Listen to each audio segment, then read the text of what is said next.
mereka lari ke komplek ya, singkat cerita nggak tahu kenapa di ujung komplek motornya goyang dan jatuh, mereka lari.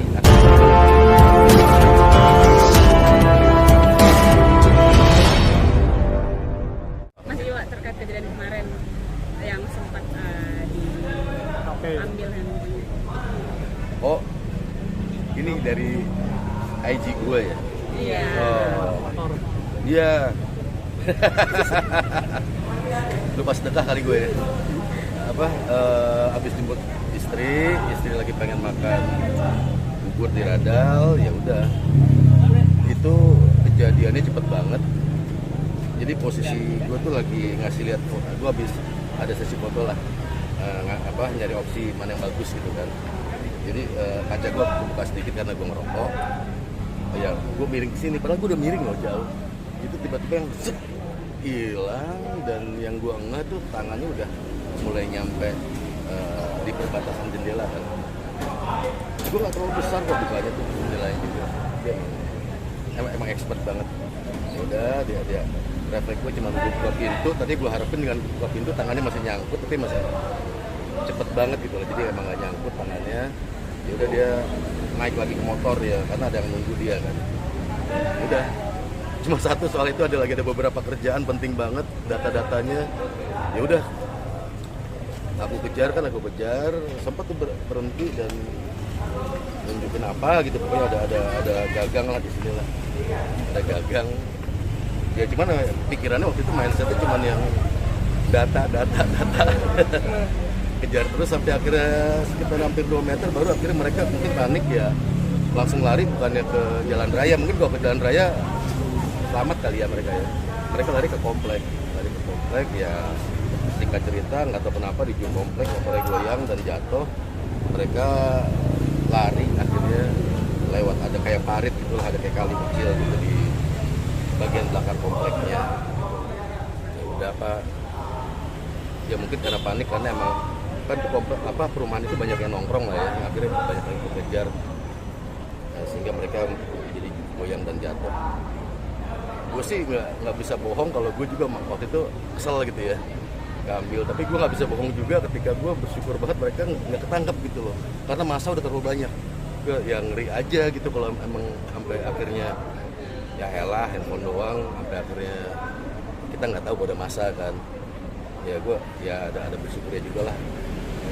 Salah apa enggak ya gue bersyukur mereka nggak ketangkep ya. Gue nggak tahu, tapi kasihan juga gitu ngebayang kalau kan udah banyak banget orang.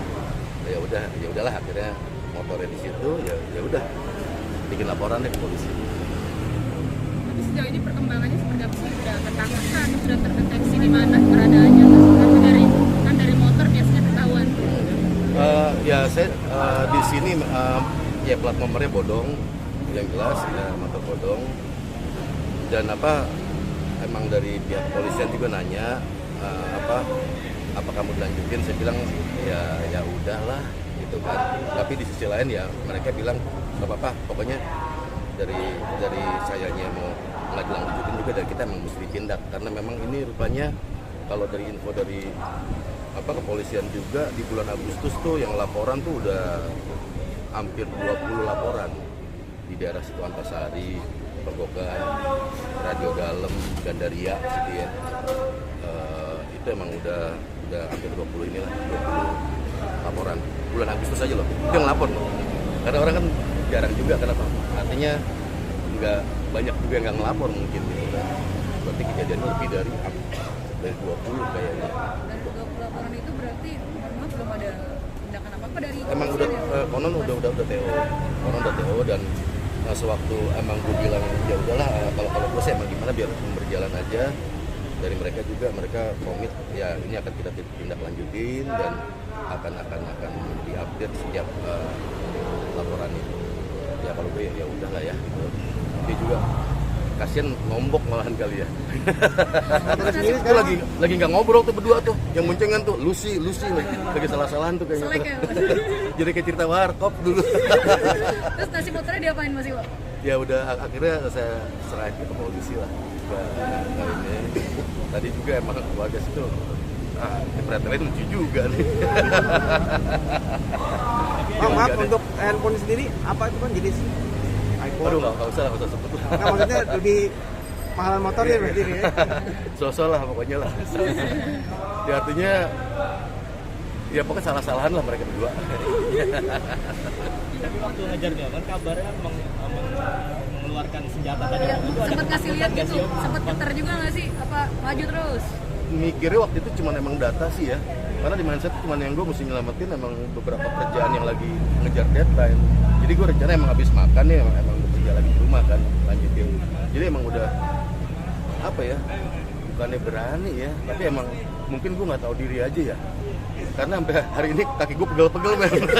Baru berasa ya mas? Ada 600 meter kali sprint gue kenceng banget, hampir 1 kilo tuh sprint ini ya, malam itu nggak berasa, besok baru gue nggak tahu diri, ini gue salah kayaknya. Pas kejadian kan lari mas, itu warga sekitar ada yang coba membantu nggak sih? Iya, Atau... iya. Artinya ketika emang lari, tadi saya nggak mau teriak maling dulu kan, saya masih teriak berhenti gitu kan, woi gitu masih ya ada ngomong kotornya lah. Udah, tapi ketika masuk komplek udah mulai teriak karena saya pikir kalau saya lari masuk komplek ada yang nongkrong, pasti saya ditanya kenapa, mendingan saya teriak duluan kan. Udah akhirnya karena disitu banyak yang ini ikut ngejar ya, somehow motornya goyang, kesengkat jin kali ya. Goyang tuh berat jatuh, nggak ada angin nggak ada apa, ya udah mereka langsung nyelamatin diri gitu. Ya itu tadi gue di sisi lain gue ada yang nggak bisa ngebohongin diri gitu, sempat ngomong sama istri, kok gue bersyukur ya mereka nggak ketangkap saat itu gitu loh, karena emang udah banyak banget orang gitu.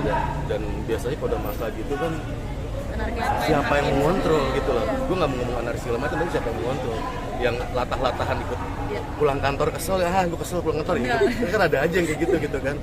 Nah agak-agak bersyukur juga gitu loh. Ya nggak tahu sih. Komentar istri gimana? Komentar istri? Istri yang marah sampai malam nih, marah-marah terus. Mampus orang. Udah maksudnya ya udah kejadian ya mau diapain lagi gitu. Gue sih mikir emang mungkin ya kalau emang yang buat ya lampu merah ya tutup kaca. Ya artinya dari kita sendiri lah. Jangan akhirnya kita berharap semua tempat aman gitu ya. Dari kita sendiri juga udah bersifat logika ya, tempat yang dikira rawan ya tutup kaca. Kalau emang ngerokok ya matiin dulu rokoknya. Nah, tapi gue enggak sih, nggak matiin rokok juga. jadi tiap malam gue lewat situ soalnya pakai handphone begini. Berarti kapok nih, Pak? Kapok. Kapok artinya? Kapok nggak merokok gitu. Ya tetap sih, makanya itu tadi malah lewat situ terus dengan nempel di kaca malah sekarang. Ini kejadian pertama. Kejadian kriminalitas, kejadian sama dirimu apa sudah pernah? Ini baru sekali. Seumur hidup baru sekali ini. Ini makanya kaget juga ya, ngerasa gitu. Kalau tadinya kan teman suka cerita gitu kan, ini itu gitu kan. Ya akhirnya ya ngerasain juga, nggak apa-apa. Ya nggak bisa ngebohongin sih kalau emang pada saat itu ya kesel gitu kan. Apalagi justru buat gue sama sekali bukan sok jago gitu ya. Yang dipikiran ketika emang akhirnya kita membiarkan yang kita takut sama yang jahat makin seliweran. Itu prinsip gitu loh. Itu udah prinsip gue banget. Melihat sesuatu yang kayak gitu dan akhirnya kita yang takut. Masa orang yang nggak ngapa-ngapain yang mesti terkurung? Yang terkurung tuh mereka, bukan kita gitu loh. Mereka yang mesti takut apapun itu gitu. Makanya ya selain emang masalah data segala macem, juga nggak mau akhirnya jadi pikiran orang gampang ditakut-takuti gitu. Kita nggak salah ngapain takut. Kalau gue berpikirnya lebih sesimpel itu aja. Tapi sempat ngeliat muka pelaku nggak sih, atau dia tutup? Yang depan full face, yang ngambil handphone gue emang half face, emang agak kelihatan. Kisaran umurnya berapa mas? Anak muda kah? Paling enggak lebih dari 35 lah. Tapi mungkin juga ya umurnya 20, tapi mungkin tua, nggak tahu kita ya. Kan ada yang kayak gitu tuh. Dengan cara dia waktu itu ngambil handphone, berarti doketan pro berarti ya? Udah pemain gitu ya mas? Iya, itu karena emang jendela yang dibuka tuh nggak gede kok, nggak gede, dan dia tuh bisa aja emang sempat buta gitu. Istri pun nggak ngeh. Jadi ketika emang gua keluar ngejar, dia cerita awalnya dipikir ada orang yang bawa mobil dan saya marah-marah, tapi kok malah lari gitu kan, malah lari menjauh ngejar-ngejar. Itu mungkin enggaknya baru 3 menit kemudian mungkin ketika emang mulai teriak-teriak maling dan sebagainya. Emang cepat banget kejadiannya, jago banget. Mungkin dulu kalau di film-film Benyamin dulu dia latihannya pakai biji nangka yang taruh di air tuh dia ngambil gini gitu loh, jago banget soalnya. Mas, harapannya buat pihak-pihak kepolisian apa sih Mas pengennya gitu, ada yang disampaikan nggak sih? Karena ini kan di jalan udah marak juga ya. Iya, katanya emang lagi musim di 2 bulan belakangan ini, kayak durian nih musimnya. Tapi ya buat gue ya, kalau emang udah ada terima laporan mungkin ya mungkin gue juga percaya mereka bilang selama ini TO, tapi emang selalu selisipan. Dan ketika emang itu motor jatuh, emang ada warga cerita ada patroli yang ngejar, cuman nggak hilang gitu. Nah artinya ada kabar juga kalau mereka tuh udah ada operasi kayak gini, udah TO di jam-jam macet, jam-jam pulang kerja. Biasanya jam-jam pulang kerja, gitu. Jam-jam dari jam 7 sampai jam 9 daerah situ. Nah ya mungkin patrolinya dipersering ya. Kalau emang udah tahu itu yang operasionalnya pakai motor, ya nggak mungkin juga patroli pakai mobil gitu loh. Karena emang susah ngejar motor di lagi keadaan macet kan, mungkin pakai motor juga. Ya mungkin itulah. Gue rasa udah mulai